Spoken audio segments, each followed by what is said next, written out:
Yeah. Because we're here with students. Am I spreading? So will I. Grab it when we get here. Sorry? Something like that. My closet's tidy. I sat down here. It wasn't the right chance.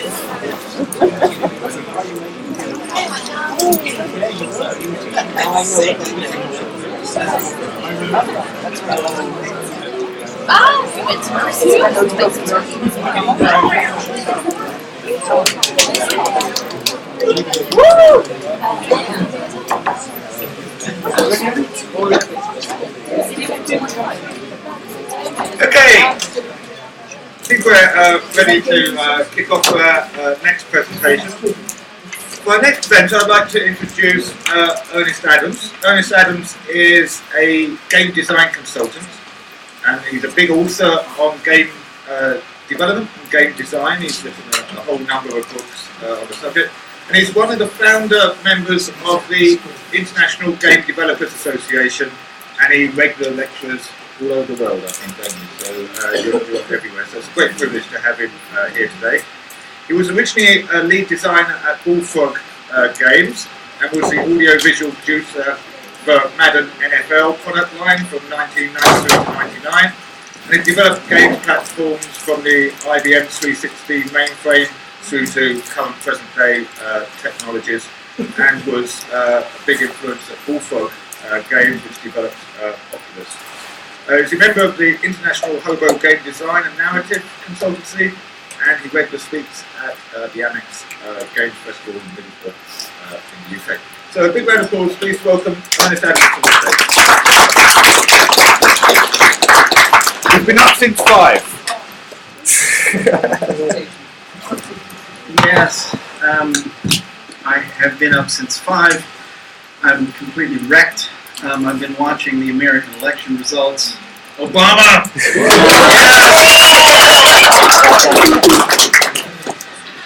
So, yeah, we're all very relieved about that.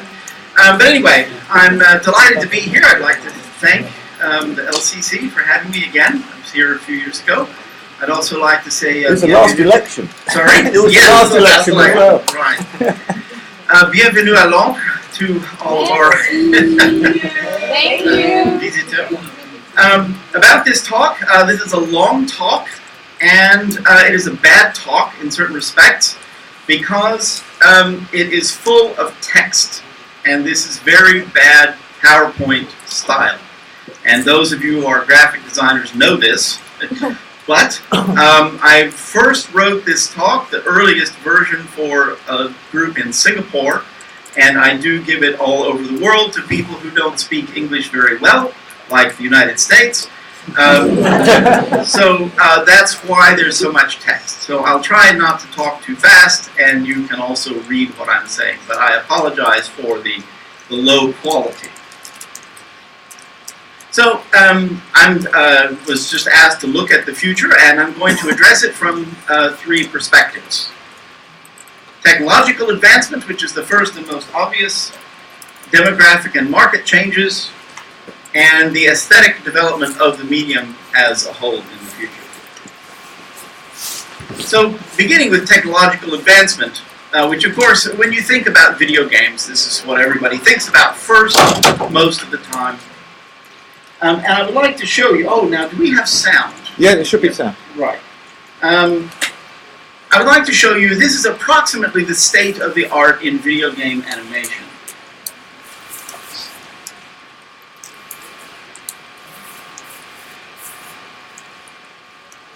Oh dear. Do we not have, there's a codec that we're missing. Yeah.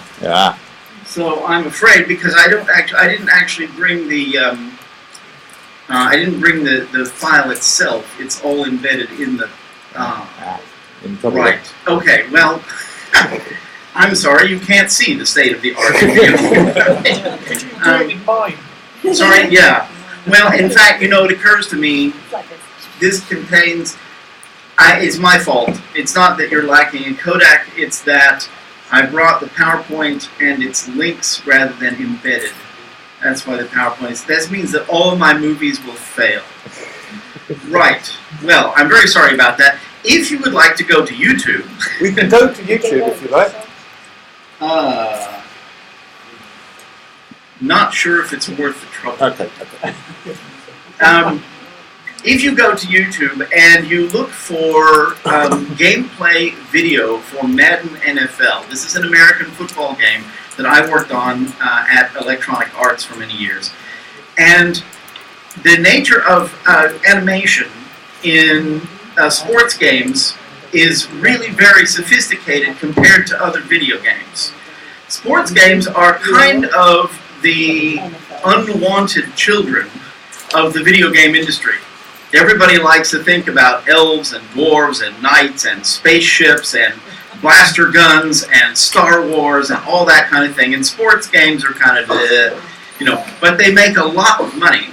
And the design challenge, the animation challenge for sports games is very high because the kinds of things that athletes do on the pitch is much more complicated than in a first-person shooter.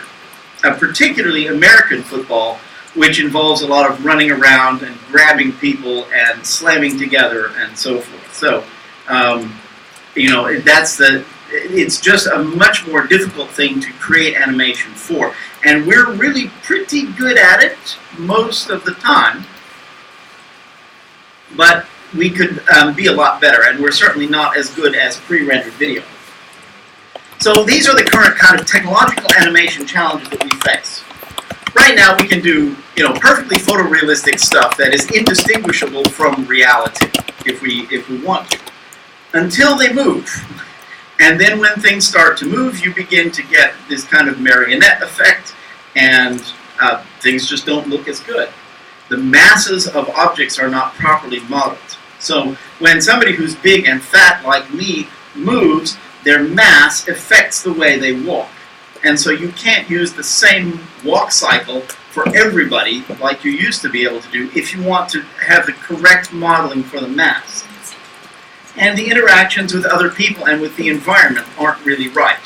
It's quite difficult to correctly model people's bodies slamming together and getting tangled up and wrapping around each other so that it works.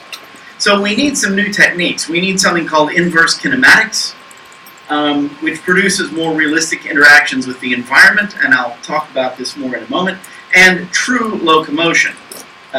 True locomotion actually models the physical forces involved. Instead of simply having a walk cycle, where you say, okay, the character moves their legs in this way, instead you model the relationship between their foot and the ground.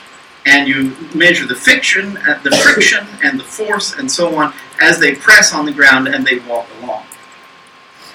And more research on the interactions of non-rigid bodies. I mean, we're very good with pool balls. We're not that great with human beings. So things that deform when they collide and transfers of kinetic energy when they run into each other. And cloth, especially, is very complicated to model properly. And it's very CPU intensive to do. It's just hard because cloth moves in these waves, and it's also springy, it compresses and comes apart again. So inverse kinematics is a technique where you measure how you're going to perform an animation from the environment. The traditional way to do computer graphics animation is to make an animation that ahead of time that is fixed in the studio, and then you play that animation whenever you need it, right? And so, I make an animation for picking up this bottle that has me moving out my arm and picking up the bottle. But if the avatar, the character, is not positioned in the correct place, then you get this effect. And sometimes you see the bottle suddenly jumps into the hand, or it doesn't look right. So with inverse kinematics, you compute the animation during gameplay. And so you measure, okay, here's the bottle, here's the hand, the wrist, the elbow, the shoulder. These are all the necessary parts. You calculate them, and you move the hand out until it touches the bottle and pick it up that way. Moving on to other challenges. Artificial intelligence is another area that games could be much improved. We need more intelligent opponents. We need more intelligent teammates, artificial teammates who are on your own side, which is actually harder than doing intelligent opponents. We would like to do more voice recognition. Voice recognition is getting better, but it's not as good as it might be. And for games, it needs to be able to work with anybody without having to stop and train it first. We'd like to make computer-generated speech that sounds natural and normal, and that conveys the personality of the speaker. This is one of the things that I did at Electronic Arts. I made the voiceover for the television sports presenters. And so I learned how to put little pieces of words together to make a sentence and that sounded natural. But there's limits to how much of that you can do. Pre-recorded audio clips can only go so far. And natural language comprehension, making games that actually understand not only voice commands, but actually what people are saying. Figuring out the meanings of the sentences. And generating English sentences from nothing, or French sentences. Generating natural language from nothing. This is extremely difficult and a very long-range issue. And pathfinding, moving through space, finding your way around obstacles, particularly with large numbers of units moving in a complicated space and a space that changes. This is a very CPU-intensive process. Content. We keep spending more and more on development costs and the amount of time that it takes to make something on large AAA games. They're just getting really, really big. When I got into the industry, a AAA game cost $50,000 to make. Nowadays, a AAA game is probably about $20 million. So, it's a lot more. The cost has just gone up hugely. So some of the ways that we can deal with this are with procedural content generation, that instead of paying artists like you, we have the computer generate a space and content for us ahead of time in the studio. And then we let the artist hand edit the results after the computer generated the space. And this is very good for unimportant things that fit a pattern like trees. So there's a company called SpeedTree that has procedural content generation for making forests. And they can make forests of all kinds of different species of trees. They look wonderful, they blow in the wind, and so on. They're tremendous. And, as an artist, you really only want to make so many trees. So by letting the computer do it, you can concentrate on more aesthetic things. And you can also do procedural content generation in the player's computer in real time, at playtime. This requires a lot of CPU power, so it's not as easy as doing it ahead of time in the studio. One of the things we can do is make use of the graphics processing unit instead of the CPU. People are using GPUs for all kinds of interesting things. Of course, if you're going to do real-time procedural content generation, you have to have heuristics so as to avoid creating nonsense.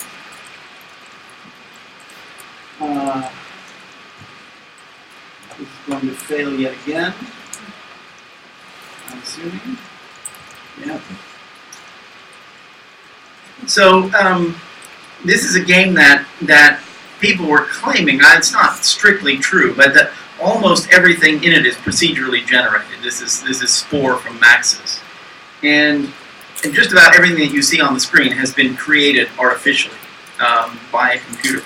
And all the creatures in the game, I don't know how many of you have played Spore, but Spore has this creature creation facility, and it lets the player create any kind of creature they want with any number of legs, and the computer will figure out how to make it walk, and how to make it dance, and other kinds of things, no matter how many legs it has, which is really a very complicated thing. So this is a very high-end example of procedural content generation. This 2 is presumably going to fail. Yes. So, looking at technology changes that we might expect in the future, of course, more RAM, speed, and power. That's much as obvious. This will allow us to have more detail, faster frame rates, smarter creatures. The effect of this technology advancement on design is actually indirect. It doesn't allow you to make, it allows you to make more complicated things, richer things, but it doesn't allow you to innovate as much. I mean, it's not really about innovation, it's just about power. Growth in broadband and mobile, naturally, I'll talk more about that in a minute, and a continued growth in specialized peripherals. So the Wii controller tremendously challenged existing understanding of how we interact with video games. I mean, for most of my career, it was a handheld controller with some joysticks and some buttons, and that was all for years and years and years. And then comes the Wii, and suddenly there's a big change. And of course, the Kinect as well. The Kinect has moved away from the controller entirely, and so is another completely different approach to things. And it requires the designers to rethink how they do it. Most of the really specialized items will remain extra cost items. So, the fishing rods and the dance mats and, some of the more odd things, the drums. Those are extra cost items, and people don't normally, buy them unless they particularly want them. They don't come with the machine. Another thing that we're hoping to see that again, faster CPUs will give us is real-time ray tracing. Right now, the way that computers create images on the screen in a three-dimensional space is approximately, they start from whatever is farthest away and they paint the image moving forward, every object going forward until they come to the front. This is called the painter's algorithm. And that creates a three-dimensional space. And that works, but it doesn't correctly handle the effect of light or transparency.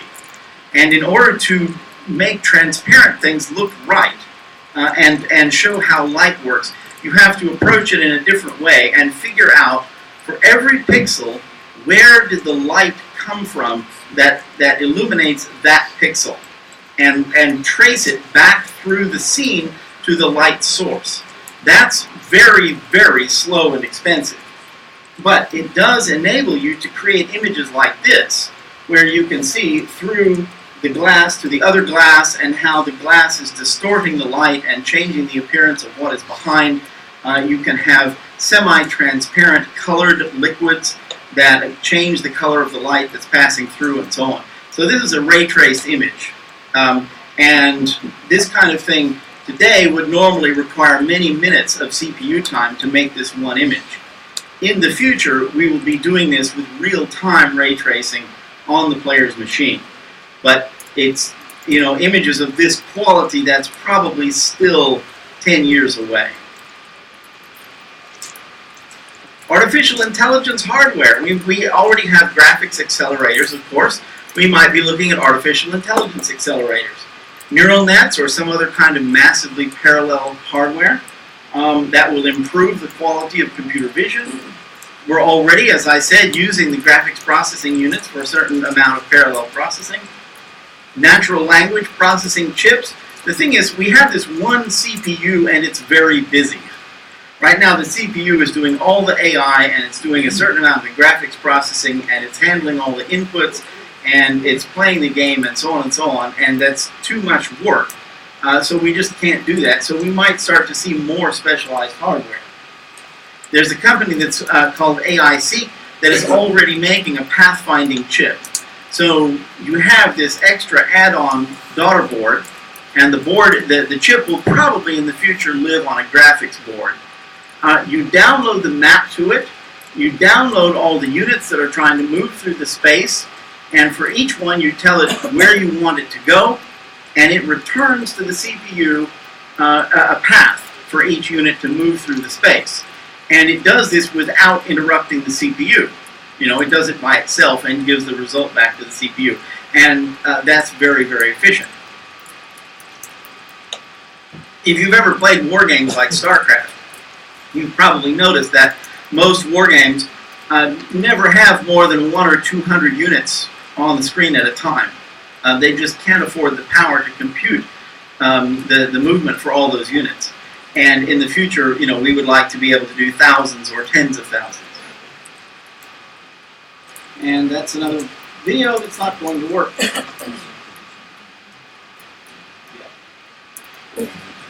Of course, we've been excited about the prospect of virtual reality for a long time. The industry got very, very interested in 1995 and then stopped being interested again. And the reason was that the prices were very high and the quality of the experience was very low.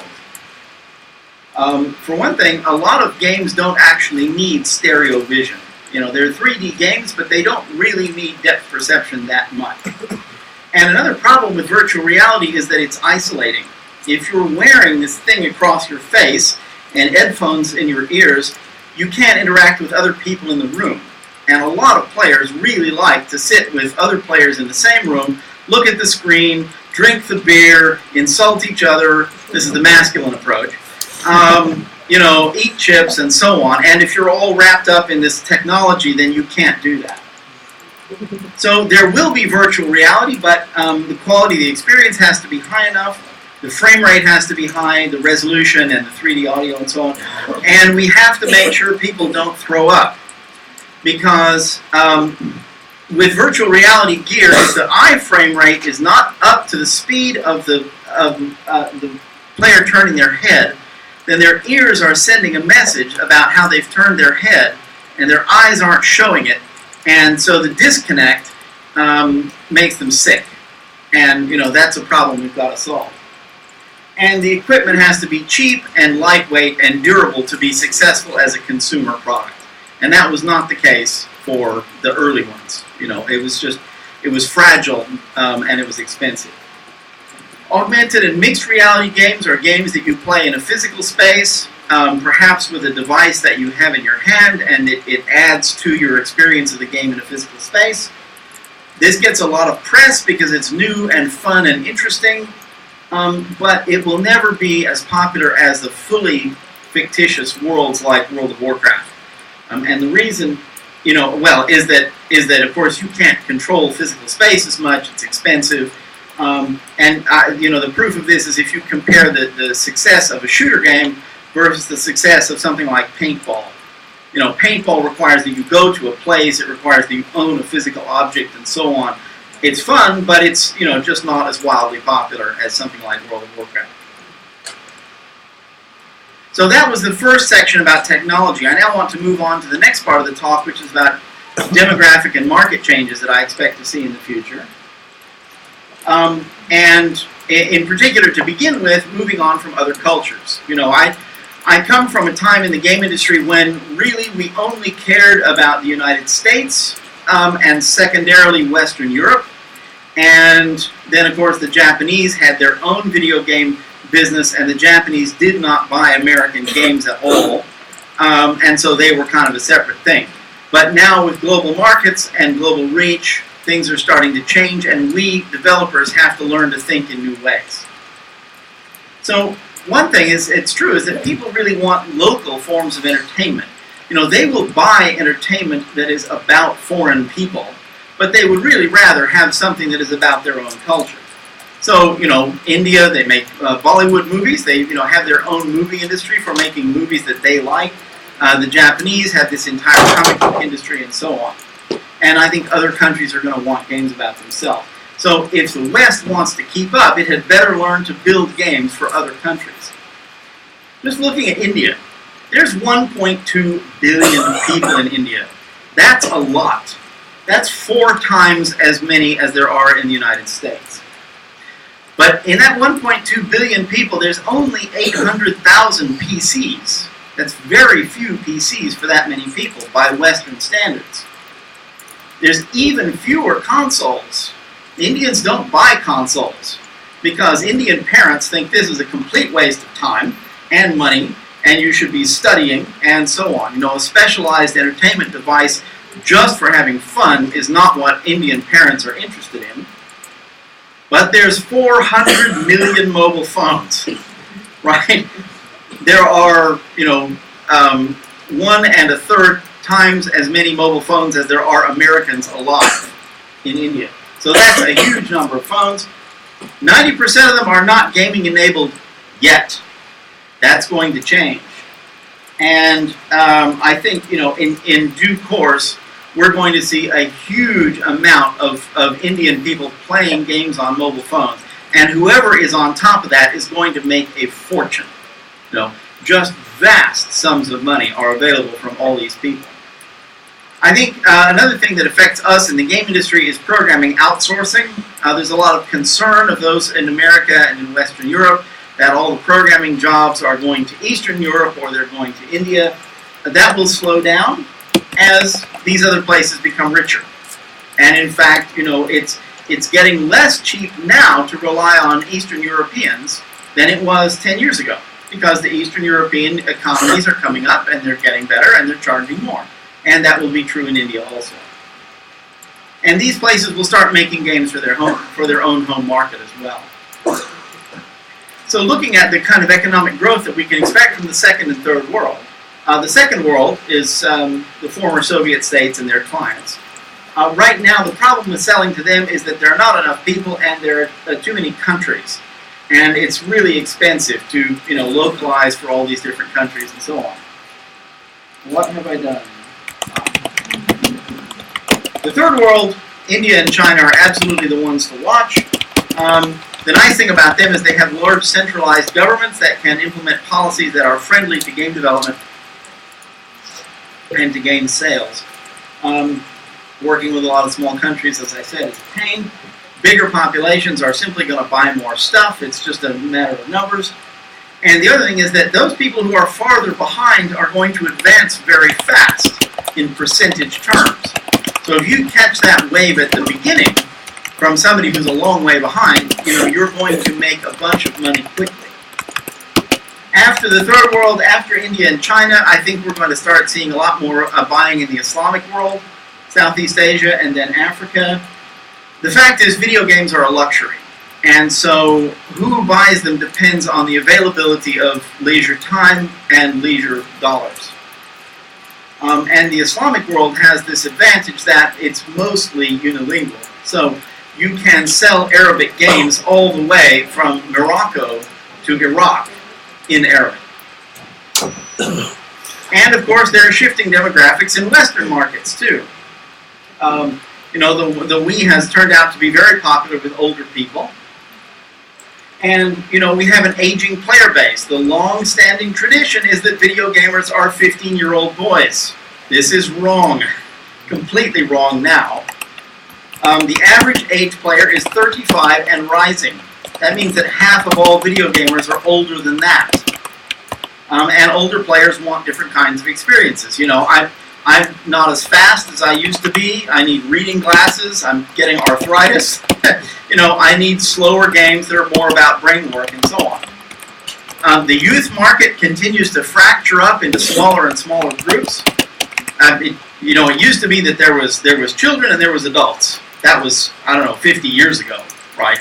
And as time has gone on, it's broken into smaller and smaller groups. Now, every age year has its own interests. And this is especially true for girls. It's not as true for boys. With boys, you can start them blowing things up at about 10, and they're okay with blowing things up until they're 35. But with girls, really, it does change quite frequently. And women have arrived into the game as game consumers in force. You know, 40% of the players are female. Actually, I think that number is out of date, and it's now higher than that. There are now more adult women playing video games than teenage boys. The stereotype is totally, totally wrong. Adult women are a larger market than teenage boys for video games. They don't pay as much on a per-woman basis. A lot of them are playing Word Racer on Yahoo Games for free, and so that has to be monetized through advertising, but that's still a lot of people out there. And, you know, women want somewhat different kinds of challenges. They're, you know, they're not alike. Women are not a unique, monolithic group that you can say all women like this. That's completely wrong and stupid. And some people in the game industry believe it, which is also completely wrong and stupid. But, you know, they have slightly different preferences overall. And I think the way that we change, the way that we transmit data around is going to affect how we monetize our games. So, in the future we can expect to see real broadband, which will enable electronic software distribution, and I'll talk about that more in a minute. Richer versions of online games. 3D positional speech would be nice. New kinds of games that we just couldn't do in the past. Streaming video upload. Mobile entertainment. We've got a tug of war between formats, and this is a bit of a problem for us. I expect to see growth, but not explosive growth, in mobile entertainment in the West. There will be explosive growth in mobile entertainment in the third world because that's the only devices that people will have. But the tug of war between formats is creating a problem for us.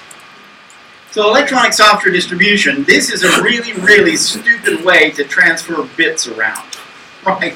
I have a bunch of bits, and they're on my machine, and I want to put my bits on your machine, and so I put them on a piece of plastic, and I put the plastic in another piece of plastic, and then I wrap that in plastic, and then I put it in a cardboard box, and I wrap the cardboard box in plastic, and then I ship it to a shop where it sits being kept warm and lighted and guarded by security guards until you drive your polluting vehicle to the shop and buy the box and take it home and throw it away and throw away the outer plastic and blah, blah, blah, blah, blah, just to get the bits from me to you.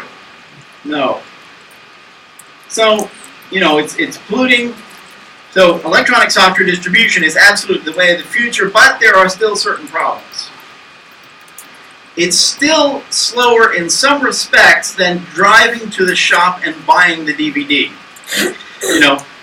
Not all that many people yet have broadband fast enough to make it less time consuming to download than to drive to the shop. So we've got to make sure that it's faster than driving to the shop. That means several gigabytes in 30 minutes. We're getting there, but we're not there for a lot of people, especially in the United States. It's behind Europe because it's so big. And then there's an issue about piracy with digital distribution, and we have to solve that. We will probably solve this with encryption tools and with distribute on demand. But the great thing is that electronic distribution gives us is that it will allow us to serve niche markets. So, imagine what American TV was like in 1965. There were 3 big networks. That was all. They dominated the terrestrial broadcast spectrum, CBS, NBC, and ABC. So that was all we had in terms of bandwidth. And so all the content was aimed at the broadest audience possible, which meant that all TV shows were equally stupid.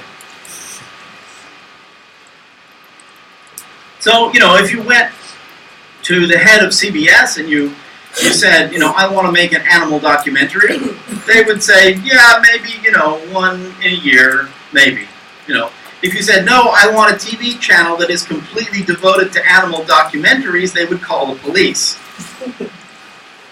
After cable, huge bandwidth, dozens of networks, channels not based on general things but on markets, on content, on what people's individual interests are, and then suddenly you have the Animal Planet channel, which is 100% animal documentaries all the time. And this is what it has been possible to do. So for us, video game delivery is limited by the space on the shop shelf. That's our bandwidth. So the shelves are dominated by a few big publishers, and it's only aimed at big markets, and all games are equally stupid.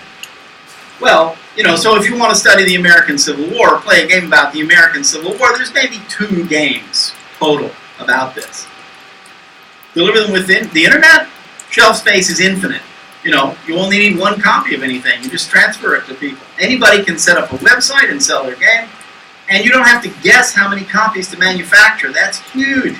I used to work for Electronic Arts, and we always had to try and figure out, well, do we make 500,000 or 1 million or 2 million of this game, and if we guess wrong, then we have a huge amount of physical copies that we paid a lot for that we can't sell. No problem with digital distribution.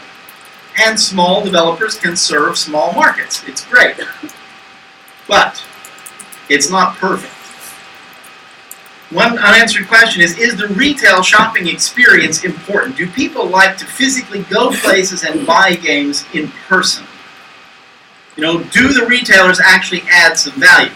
Now, I know that a video game store is a very hostile space for women. It's full of nerds, and it's full of Lara Croft with the great big breasts, and full of guns and all the rest of it, and it just kind of says, this is not for you. But there's also other retail spaces where we do sell games, and retailers may actually provide some value. Maybe people like going to game shops, and some sales are impulse purchases. And this is really significant. Children whining at Walmart sells video games because the kid is being a hassle at Walmart, and the parent says, if you shut up, I will buy you a video game. I love that kid. Thank God for those kids, right? And so, there's a certain amount of impulse buying that the game industry depends on. Another question is it important to get a physical box at Christmas? It's nice to have a box under the tree, not just an envelope that says, here is the URL of your present, right? It's just a thing people like to feel about the nature of presents. And the video game industry is extremely dependent on Christmas. If Christmas didn't exist, we would invent it as a marketing scam. Actually, it mostly is a marketing scam. We make all the money we make in the 3 months before, we make half the money we make in the 3 months before Christmas. So, those are things that will slow down the move to digital distribution. Mobile entertainment, there's this big universe of devices. There's handheld game things, the Nintendo DS models, the PSP, and so on. There's mobile phones, of course. Windows Mobile smartphones, Windows 8 phones, iPhone, Android, and on and on. And there's tablet PCs and the iPad, and this is kind of a mess. And the fact is, these mobile devices are all really designed to support slightly different things. You must be able to hold the phone to your ear. You just don't want to hold an iPad, up to your ear. You must be able to have a screen big enough to read and to draw on or type on with a tablet. And with a game, it needs to be suitable for rapid interaction. And everybody loves tablet games, but they do have this problem that when you use them, you put your hand in front of the screen, touching right over the surface that you're trying to play with. And so, having buttons that are off the screen is, one of the reasons that handheld devices still exist, game devices still exist. So, there will be some convergence, but it won't be total, because you just can't use an iPad, up at your ear that well. There will still be some separation in these devices. So that's my sort of discussion about demographics and market changes that we can expect to see in the future, the growth in the third world, and the new demographics, older people, and so on, adult women and so on that we're seeing in the Western world. I now want to move on to the most kind of obscure, uncertain area, and that is the aesthetic development of the medium itself.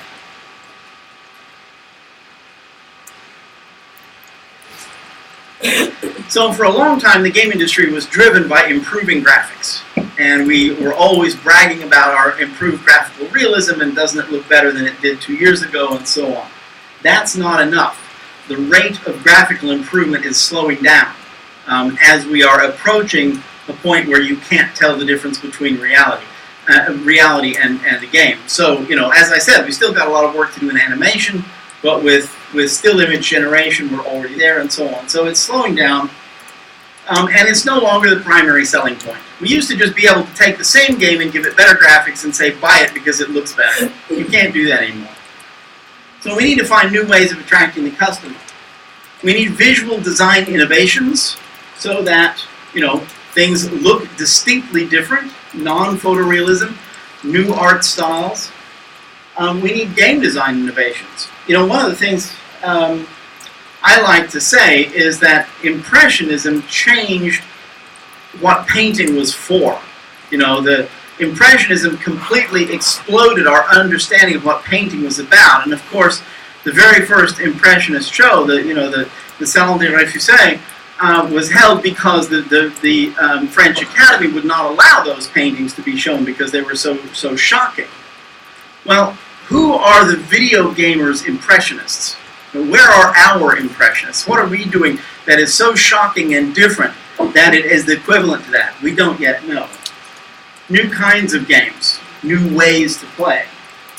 Groundbreaking innovation in all sorts of areas. Here's the impressionism remark. So we need new ways of playing that are as distinctive as impressionism was in its time. We're also working a lot on trying to integrate interactivity and narrative, and we're very good at this in one very limited domain. Blowing the hell out of things. Very good at that. Action adventures and Half-Life. You know, we're really, really good at Schwarzenegger movies, right? All action, no character, no emotion. That's great, but it's a very limited form. So our larger challenge is to try to find other contexts where we can also integrate interactivity and narrative. You know, can we make a romantic comedy? Can we make a soap opera? Can we make a political thriller? We haven't been as successful at those kinds of things as we have been at things like Half-Life. We got to get rid of some old, tired conventions that slow us down. The game industry has developed a lot of conventions that come from our weak technology and the fact that we used to be considered for children and so on. And some of these are actually a turnoff now to new gamers, you know, older people, adult women, and so forth. Logic and common sense are not important. You know, don't use your brain, just blow things up. If you can blow it up, you should blow it up. You know, one of my favorite examples is James Bond, Tomorrow Never Dies. The very first level, you are James Bond. You are outside a Soviet enemy airbase. You have only a pistol. You're trying to sneak into the Russian airbase with your pistol, and there's an oil tank out there. And if you stand back and shoot the pistol at the oil tank, it will blow up, of course. And what's inside? Not just oil. It's got a medical kit in there. What? Now, the thing is, a gamer, that is not a human being, but a gamer, knows that anything you can blow up, you should blow up, because it might have a medical kit inside. But a normal human being would use their brain. They would think, maybe it's not a good idea to create a really big explosion right where I am, you know, outside this Soviet airbase when all I have is a pistol, you know, so they wouldn't blow up the oil tank, because there's no point. It would be stupid. So they don't get the medical kit, so they're at a disadvantage. We've just punished them for using their brain. Wrong. And the other thing, of course, there's another convention that no matter how big an explosion you make, no more than 3 or 4 people will ever come to investigate. Levels always end with a boss. Soldiers are expendable cannon fodder. Players prefer destroying the building. Women should have big breasts and not many clothes. All these are a turnoff to new markets. So we've got to replace these old ideas. If we really want to be considered as an art form, we need to go through certain stages. And it's important for us to be an art form because that protects us from government censorship. When you're an art form, you get a certain measure of additional freedom. And this is especially important in the United States, where there are a lot of efforts to censor video games. Now, in Europe, you censor video games all the time. And you are apparently happy about this, but I'm an American originally, and I'm not. So I want us to be an art form. And to be an art form, we need to have an aesthetic for judging video games and a vocabulary for discussing them in an aesthetic way. We need serious criticism, you know, by people who are well educated, not just game reviews written by teenagers. You know, most game reviews consist of sucks or rocks. You know, that's not really what you would call criticism. Academic study of the medium, that is beginning to happen, thank goodness.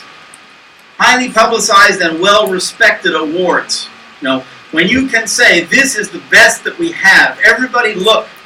This is the best. You know, people respect the Oscars. The way that the Oscars are chosen is corrupt and awful, but people respect it all the same. And, you know, we need a similar level we need to impress people at a similar level. Speaking as a game designer, I would like there to be a cult of personality. Just the way film directors have. At the moment, game design is not done this way. Game designers are sort of first among equals. They don't have the level of power that a film director has. You know, we don't have a Godard or a Spielberg or a Bergman. But art requires an artist. You know, there has to be somebody that you can admire, somebody you can point to and say, that person made that. And I think that's important for us to achieve this cultural status of an art form. So moving to video games in 2050, which is sort of what I promised you, we're nearing the end. You're probably thinking, thank God. First, let's look back for a minute. In 30 years, how we actually play games has not changed all that much. You have the handheld or the mobile game device, you know, even going all the way back to the Game Boy, on the bus to school, you know, Japanese play them on the subway, the underground, the metro to work. You have the console, which is set up in the living room and is attached to the TV, and you have the PC in the home office or the kid's bedroom. This is not really going to go away, because the way that you use these things is different physically. You hold the handheld device in your hands, you use it by yourself, and it's right there. The console, it's designed to be used something that's about 2 meters away. You sit a long way from the TV, and you usually have a big TV, and the quality of the image is not as high. On a PC, it's a one-to-one. It's very personal. You sit half a meter away. You know, a desk is designed for a single person to use. So these aren't all going to turn into one thing. They're going to remain separate because of the physical way that we use them. So the convergence will be partial and not total.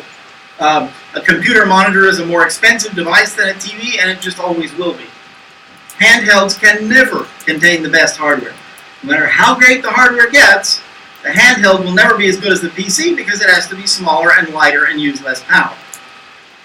And a PC is badly designed for playing with your buddies with the beer and the chips and insulting people. You could do that online, but if you want to do it in the living room, you don't want to do it on a PC. Looking at the age of online games, the old value chain was this rather long one. Developer to publisher, distributor, retailer, consumer. That's how we sold video games. The new value chain is developer straight through a provider to the consumer. That's how you buy, you know, iPhone apps, iPhone games, mobile phone games. It's straight from the developer via the App Store to you. There's no publisher or any of these middlemen. So only publishers who actually have development capability are going to survive, and telecoms are going to be key providers because they own the wire. They own the bandwidth that is between the developer and you, the consumer. No more retailers. The telecoms will probably start buying up developers. Eventually, there will be no CD or DVD drive or hard drive in the consoles at all. All data will be downloaded with each play instantly. You know, when we have exabits per second, you'll just fire it up and say, I want to play this game, and it will download it right then from a server. This slide is actually ripped off. It's not my data. It's from a guy named Jim Turkhurst at the University of Teesside. The console of the 2050, looking way out to the future, the CPU will probably have numerous specialized processors or some sort of reconfigurable massive parallelism. Just more CPU power, especially for parallel processing tasks. Inputs, multiple intelligent cameras. You know, we've already got the Kinect, but the Kinect is not very good. The next generation Kinect is going to be better, and it will continue to improve. Cameras that track eye movement. This is a big deal, being able to see where the player is watching. Multiple microphones instead of one. 3D audio input. And we'll still have controllers which won't be that different. And that's because in the next, you know, sort of 40 years, the human hand is not going to change that much. And the shape of a controller is defined by the shape of the human hand. That's just, you know, that's all there is to it. Players need physical feedback. The Kinect has, it's really awesome technology and everybody's very impressed, but you don't get physical feedback, and that's a limiting factor. There are certain things you can't do. There's no rumble. There's no sense that you have pressed a button. Pressing a button is an important tactile moment in playing a game, and you can't do it on the Kinect. Video and audio, we're looking at microscopic pixels. The Retina display is on its way there. Tens of thousands of frames per second. A single screen that supports multiple viewers. So several people in one room are looking at one device, but they're seeing different things. Each viewer sees a personalized image on a single screen. And it will compute this from the viewer's eye position. So it will be tracking what your eye is looking at, and it will compute an image for you on that basis. Stereo vision without any glasses. That'll be nice. We already have the 3D TVs, and the 3D Nintendo DS, but they're actually bad for your eyes. And so we need to solve that problem. The 3D DS comes with a warning: don't give this to little kids, because it's actually bad for the development of their eyes. So there's still an issue there. Eye tracking will be able to solve that too. Audio, fully 3D and thousands of channels. That's right now we're limited in how much sound we can make. We can't make completely natural sound because we have a limited number of channels, and that needs to improve. Exabps broadband. Right now we're about 10 to the 6th. 20 times 10 to the 6th. We'd like to be at 10 to the 18th. Instantaneous upload, download, and save. You fire up the game. I want to play World of Warcraft. I've never played it before. Boom! There it is. Cameras upload images. You can customize the imagery, show yourself in costume, exclude private content so it only shows you and not the rest of your house. No local storage at all. As I said, no hard drive. All games are just a service. PCs will still have local storage. Personally, I don't trust the cloud. Everybody's very excited about the cloud. I like it on my machine for when it's when it's PC stuff, when it's important stuff. There's a few popular fantasies that I want to address. The really hardcore nerds among you will know these. The all-over virtual reality bodysuit. You put this thing on and it has the ability to make you feel heat and cold and pressure and pain and all these different things. These may exist, but as a high-end option for insane, fanatical people with too much money. You can't just pick it up and play it. You have to get into the suit, and you have to have it cleaned all the time. And that's expensive when it's full of transistors and other hardware. So it's it may exist, but it's only going to be for crazy people. Jacks into your brain, like in the Matrix.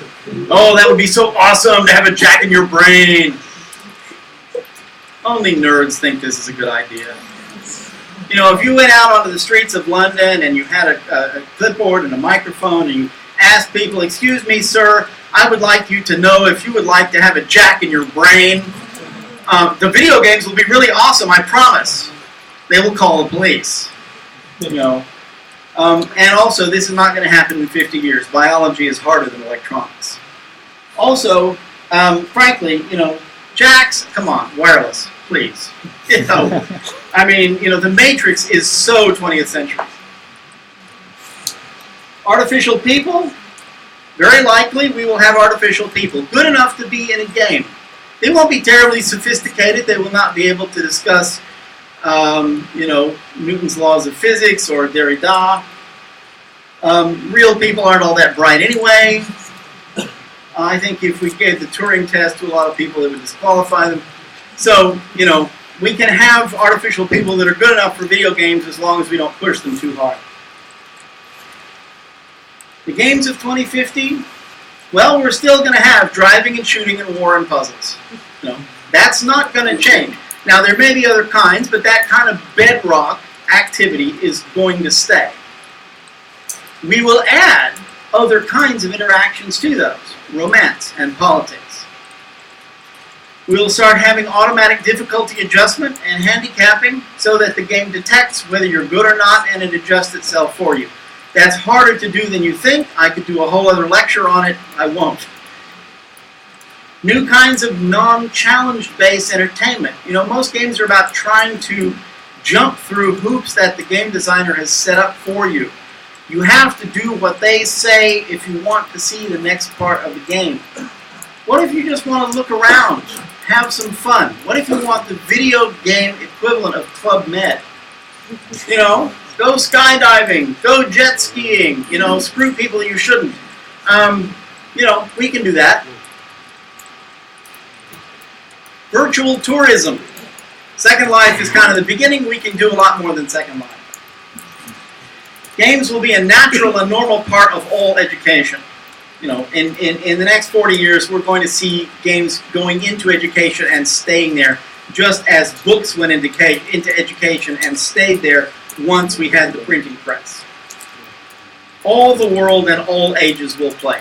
You know, the old people that the previous speaker was alluding to, who don't know or like technology, they're going to be dead. And we're going to have a world full of people who grew up with games. And the moral panic about games, oh my God, the children, that will be over. You know, we had a moral panic about novels. Yep. They were really afraid that young women would sit around and read novels all the time and they wouldn't learn to cook and sew. These novels are going to ruin our home life. Women won't learn how to sew if we have novels. Then we had the same thing with movies, and people freaked out about that. And then we had the same thing with television, and people freaked out about that. And then we had it with video games, and, you know, the freak out isn't over yet, but it will be in 2050. So essentially, it's not really about the technology. The technology is great, but it's really about the human beings, you know. So don't ask what we can build, because frankly, we can build almost anything. The real question is, what do people want us to build? That's it. Thank you very much.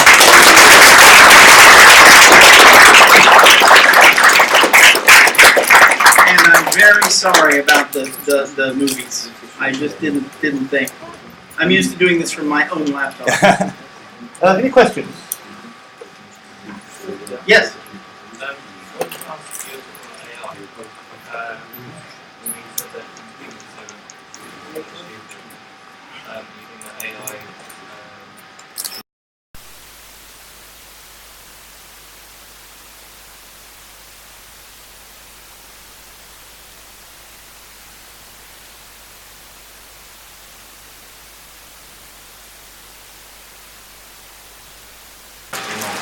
Right. Most video game AI is smoke and mirrors. It's not really AI at all. And in fact, when I worked on Madden, we put out completely false press releases that said we have this amazing new AI, and we didn't. It didn't exist, but people saw it anyway. They found it in there. But yeah, there's no question. You know, we're going to continue to advance the state of AI, and as I said, particularly in areas where you have to have an intelligent teammate, somebody who works with you as an intelligent artificial player. Yeah, you know, that's a big area of research, and we're going to be doing more and more of that all the time. There's somebody down here? Yes? Yeah, do you think that with the emergent nature of playing a game and the unique experience we feel we have playing the same game, do you think games will ever be accepted in an art form in terms that we're not fully experiencing the same thing that was created? Yes, I do. Because even if you aren't fully experiencing exactly the same thing, you are experiencing a system that generates a certain kind of emotional response. So, you know, and some games are more elegantly made than others. You know, everybody recognizes that Civilization and Pirates and pretty much anything Sid Meier makes, you know, is amazing. And even though my experience of playing Pirates is different from yours, we can agree that is a beautifully elegant game. And I think it's not going to the definition of art itself is going to expand and adapt to be able to handle these interactive experiences. That is what I believe. I may be a naive fool. Okay. Yes?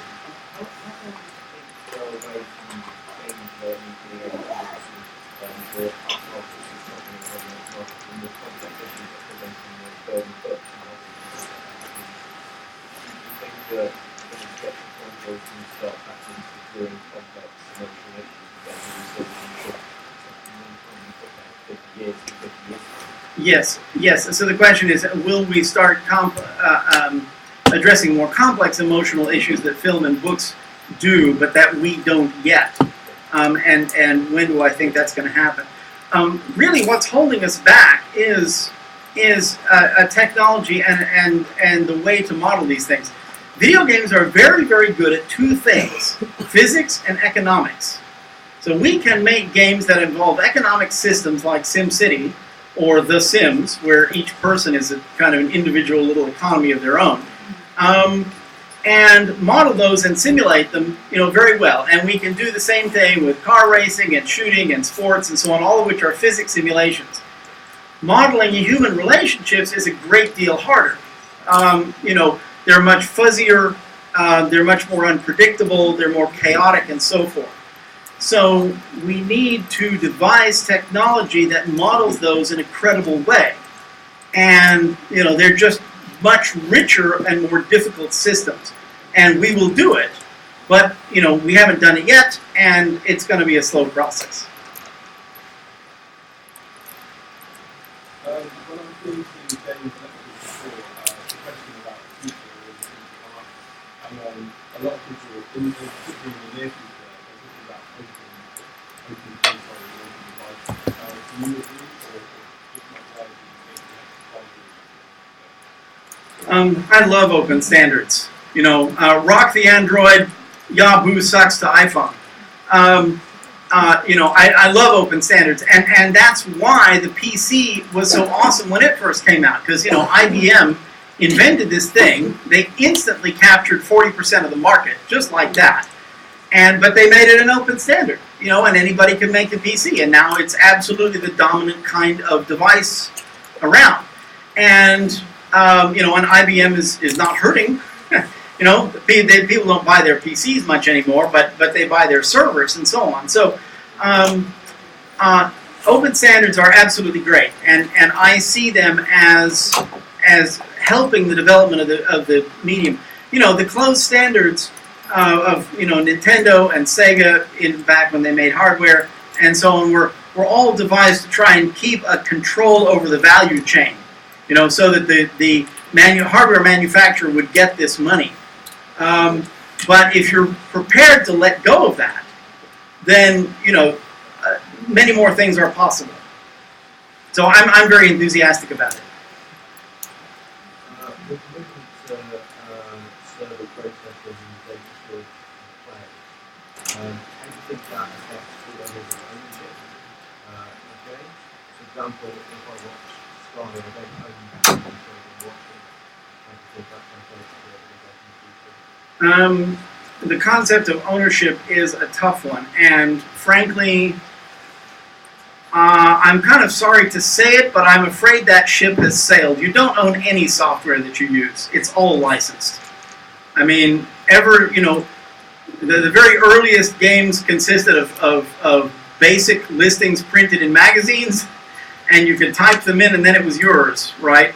But as soon as people started making games and distributing them, they started having end-user license agreements, and everything comes with an end-user license agreement. I'm terrified of the day when your car comes with an end-user license agreement, and it says, I'm sorry, but if you use this car in a manner that was not what we specified, then we will come and take it away. That's a hard one. We may see some government regulation about it. There's a lot of kind of gray areas around that whole issue, but for the most part, you don't own your software now, and I think in the future you're not going to own it then either.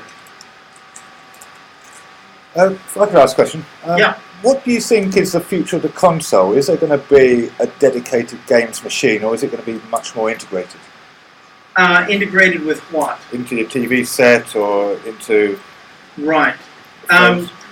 So the question is, do I think consoles are going to be integrated into other devices, or if they will remain dedicated devices?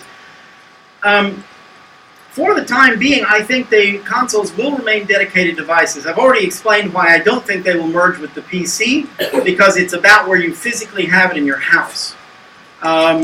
Whether it will merge into a television, right now the people that make televisions are not the same as the people that make consoles, and there are probably reasons for that. I might find that I really like the look of the Sharp TV, but I hate the Sharp game machine. And so my ability to choose a console independently of the TV is still a valuable thing to me as a consumer. I believe they will continue to exist. The problem is that every 5 years ago or so, something happens that causes a bunch of cyber pundits to get on the internet and say, the PC is dead. The last time that happened was when the PS3 came out. There's never any need to play PC games again because the PS3 is here and it's so awesome, and so the PC is dead. Fail. Hello, Farmville. So, and then every 5 years you also get some idiot that says the console is dead, the PC rocks, and the consoles are too expensive and blah, blah, blah. They do different things. So, I really think that they're going to remain separate items just because they do different things. PCs are expensive.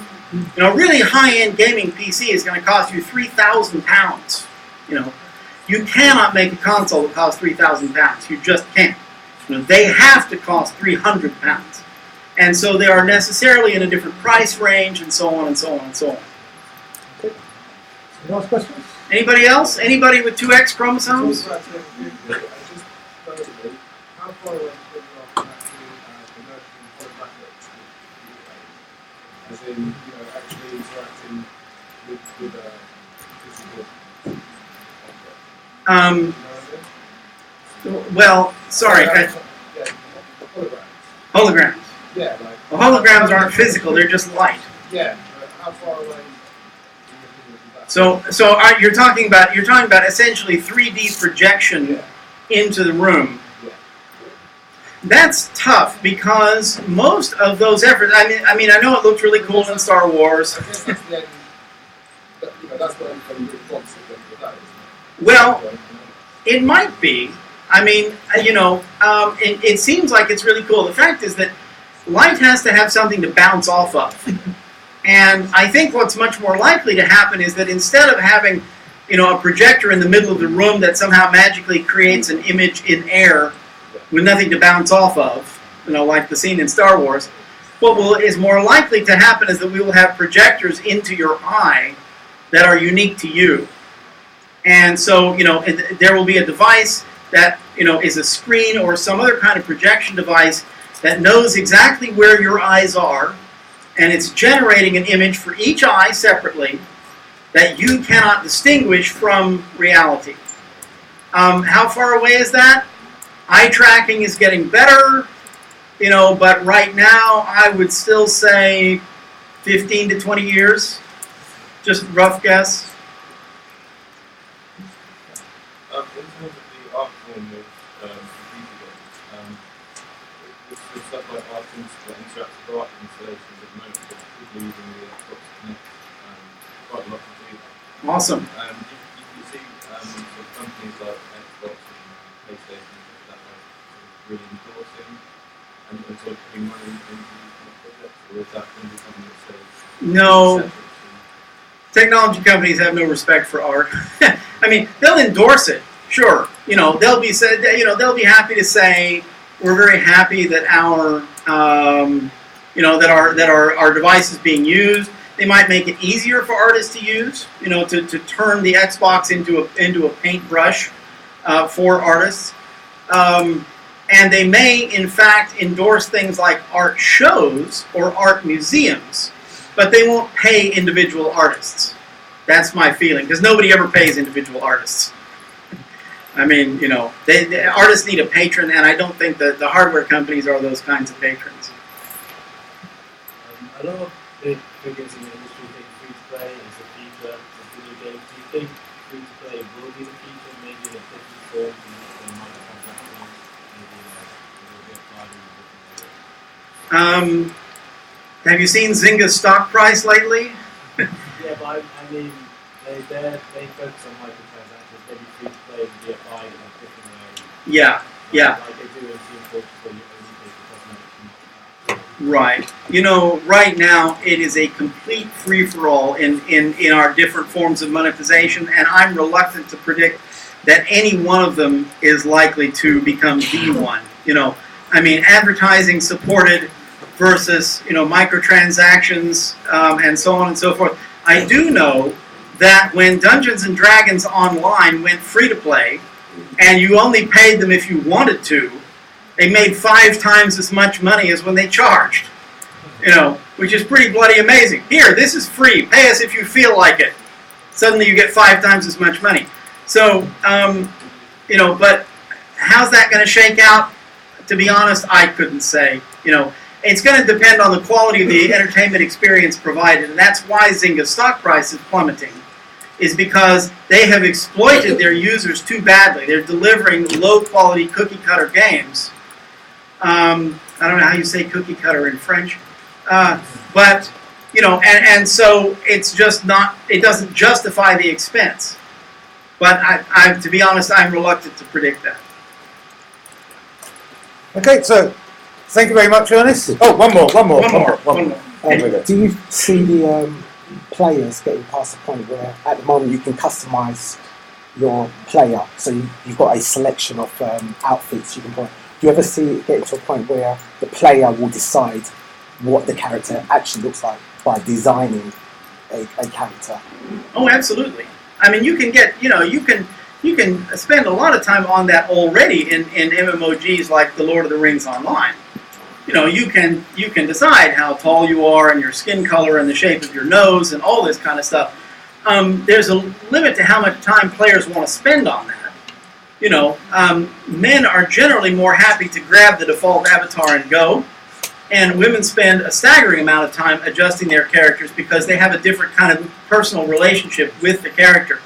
But we can basically do what you're talking about now, except for animation cycles. And you know, and so everybody in The Lord of the Rings Online is the same height because they all have the same walk cycle, right? And it's a lot to ask our players to customize walk cycles.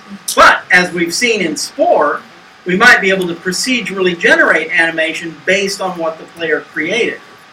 So, you know, yes, you know, we're getting there. But, you know, in a lot of games it won't be necessary. You know, you'll be happy to have the people it gives you and to play with them. But we can do it for sure. Thank you very much, folks.